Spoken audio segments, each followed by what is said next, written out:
तो बच्चों इस वीडियो में डिस्कस करेंगे क्लास 8 सब्जेक्ट सोशल साइंस के एनुअल पेपर को, जो कि 2024-25 का है, मॉर्निंग शिफ्ट का है।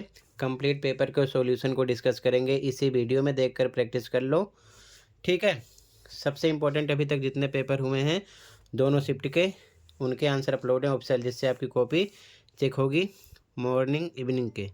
तो कमेंट में लिंक मिलेगी प्लेलिस्ट की, देखकर अपने स्कोर चेक कर लो कि आपने कितना स्कोर किया है, ठीक है। सीधा आ जाओ क्वेश्चन पर, ध्यान से देखो। जैसे कि फर्स्ट क्वेश्चन है, पहले एमसीक्यू क्वेश्चन देख लो, कंप्लीट पेपर डिस्कस करेंगे इसी वीडियो में, ठीक है। फर्स्ट का फर्स्ट है, निम्नलिखित परिस्थिति में किस मौलिक अधिकार का उल्लंघन हो रहा है।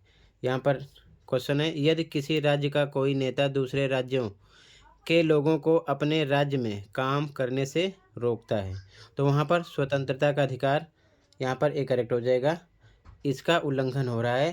फंडामेंटल राइट्स पढ़ लेना, 6 होते हैं, 6 में से किसी प्रकार के क्वेश्चन करेंगे जरूर, ठीक है। इंग्लिश में भी सेम। फर्स्ट में यहाँ पर if a leader of A state prevent people from other states from working in their state, तो फर्स्ट ऑप्शन करेक्ट है, राइट टू फ्रीडम, ठीक है। सेकंड क्वेश्चन पे आ जाओ, निम्नलिखित में से कौन सा कथन धर्मनिरपेक्षता से संबंधित नहीं है। तो यहाँ पर जो बी कथन है ना, ये राज्य अधिकृत रूप से किसी भी धर्म को राजकीय धर्म के रूप में बढ़ावा नहीं देता, ये ऑप्शन धर्म निरपेक्षता से संबंधित है। अगला, प्रत्येक व्यक्ति को अपनी इच्छा अनुसार धर्म अपनाने का अधिकार है, ये भी इससे संबंधित है, धर्म निरपेक्षता से। अगला, प्रत्येक व्यक्ति को अपने धर्म के प्रचार प्रसार करने का अधिकार है, ये भी धर्म निरपेक्षता से संबंधित है। तो कह रहा है नहीं है, तो फर्स्ट हो जाएगा, राज्य अधिकृत रूप से किसी एक धर्म को राजकीय धर्म के रूप में बढ़ावा देता है, ये आपका संबंधित नहीं है, ए करेक्ट हो जाएगा फर्स्ट में, ठीक है। इंग्लिश में भी सेकंड क्वेश्चन है, which of the following statements is not related to secularism, तो यहाँ पर ए करेक्ट हो जाएगा, the state officially promotes a particular religion as the state religion, ठीक है। थर्ड क्वेश्चन पे आ जाओ। थर्ड क्वेश्चन में ऐसा क्वेश्चन बच्चों हर बार पेपर में करते हैं, ठीक है। ये तालिका से देखकर बताना है कौन सी पार्टी सरकार बनाएगी।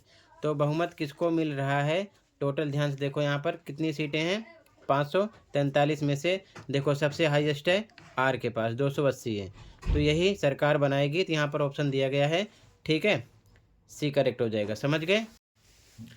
तो इंग्लिश में भी बच्चों क्वेश्चन थर्ड, यहाँ पर आपका आर करेक्ट हो जाएगा, ठीक है। अगला क्वेश्चन,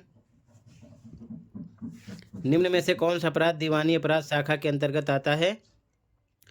तो चोरी नहीं आता, दहेज नहीं आता, हत्या नहीं आती, जमीन की बिक्री से संबंधित विवाद ये आता है, तो डी करेक्ट है, ठीक है।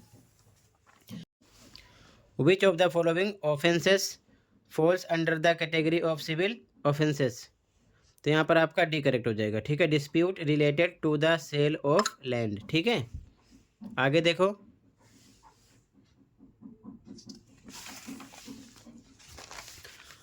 Question number 5।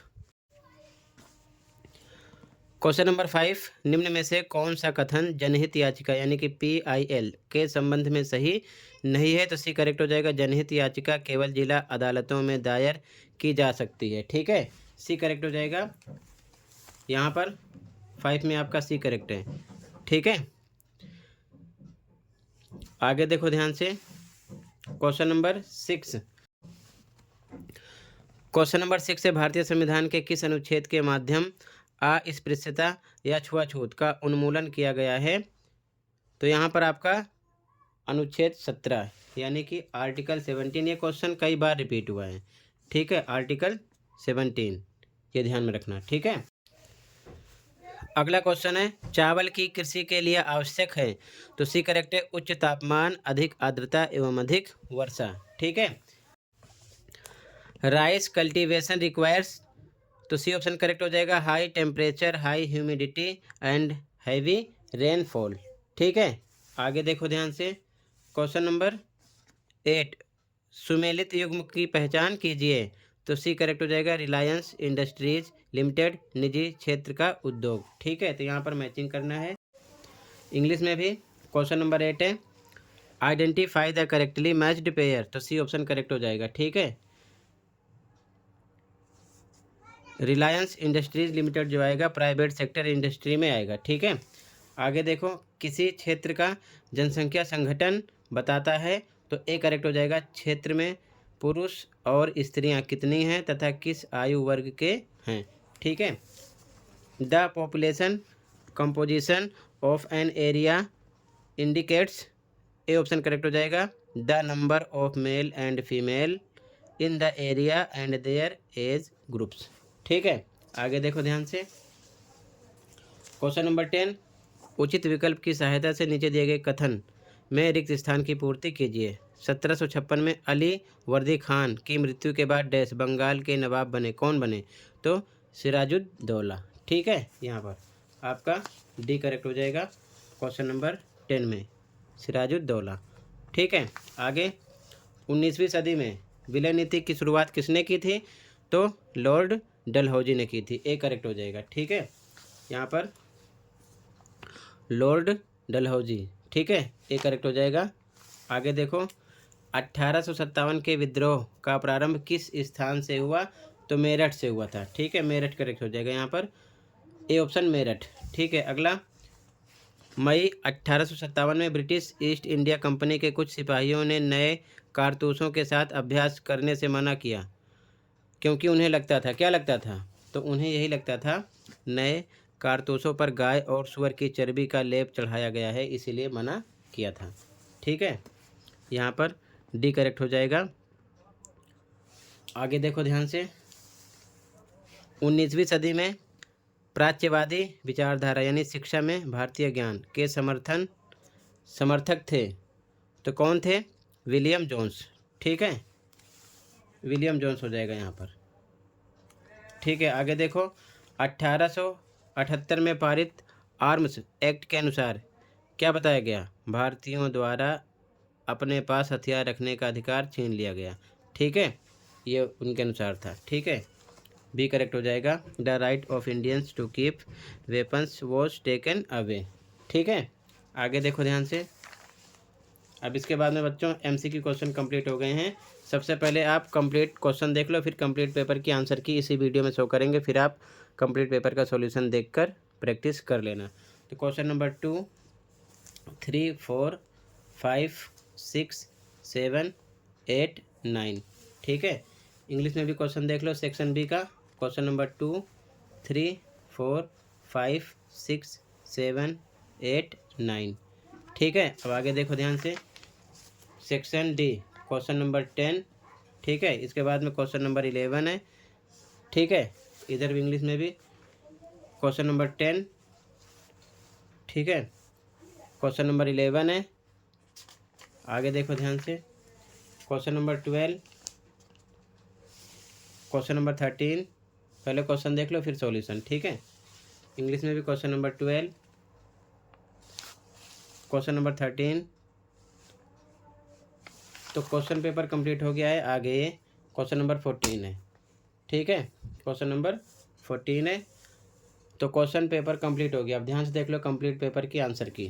ठीक है, फिर आप प्रैक्टिस कर लेना, कंप्लीट पेपर का सॉल्यूशन देख लो। ठीक है, ध्यान से देखो। तो बच्चों ये आंसर की है, ध्यान से देख लो। ठीक है, इस पेपर की आंसर की है, ध्यान से देख लो, कंप्लीट पेपर का सॉल्यूशन। ठीक है, और प्रैक्टिस कर लेना। ठीक है, ध्यान से देखते चलो, यहाँ से खंड का स्टार्ट है, जैसे कि फर्स्ट में ए ऑप्शन था, सेकंड में ए, थर्ड में सी, फोर्थ में, फिफ्थ में, सिक्स में, सेवन में, 8 में, 9 में, 10 में, 11 में राइट आंसर लिखा है, जो भी आंसर करेक्ट था। तो ये सभी एमसीक्यू क्वेश्चन कंप्लीट कर चुका हूँ। आंसर 2 देखो, आंसर नंबर 2 है ये सभी पॉइंट हैं, पहला, दूसरा, तीसरा। ठीक है, फिर आंसर नंबर 3 देखो, पहला, दूसरा, तीसरा। ठीक है, आंसर नंबर 3 है। ठीक है, ये आंसर नंबर 4 है। ठीक है बच्चों, आंसर नंबर 4 है, ये आंसर नंबर 5 है।